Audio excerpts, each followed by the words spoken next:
কর্মসংস্থানের ব্যবস্থা করা, পাশাপাশি যোগ্যতা অনুযায়ী প্রশিক্ষণের ব্যবস্থা করা, প্রশিক্ষণের মধ্য দিয়েই বৈদেশিক রেমিটেন্সের জন্য এই যুবকদেরকে কাজে লাগানো। একটি অধিক সংখ্যা জনগোষ্ঠীর ভিতরে যদি 25% মানুষ বঞ্চিত থাকে, তাহলে অর্থনৈতিক অবস্থা খুবই দুর্দশা হয়, যে অবস্থা আজকে আমাদের বাংলাদেশে। আমরা চাই এই যুবকদেরকে মেধাভিত্তিক, যোগ্যতা ভিত্তিক কর্মসংস্থানের ব্যবস্থা করা, তাদেরকে প্রশিক্ষণ দেওয়া এবং বিদেশে কাজের জন্য প্রশিক্ষণ দিয়ে বিদেশের সরকারি সহায়তায় তাদেরকে প্রেরণ করা।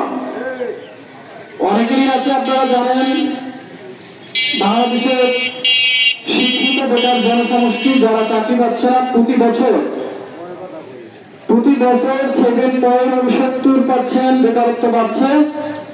পাশাপাশি এই বেকারত্ব বাড়ার কারণে একসময় বাংলাদেশ হুমকিস্বরূপ হবে।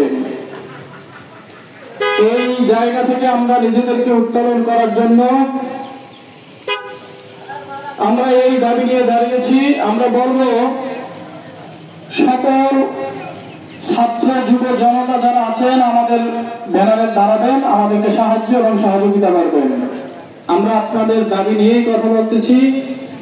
আমরা এই দেশের সন্তান, এই এলাকার সন্তান, আপনারা আমাদের মুরব্বী, আপনারা আমাদেরকে সাহায্য সহযোগিতা করবেন এবং যুবতা ভাইদেরকে বলবো, অনুরোধ করবো, আপনারা আমাদেরকে সাহায্য সহযোগিতা করবেন।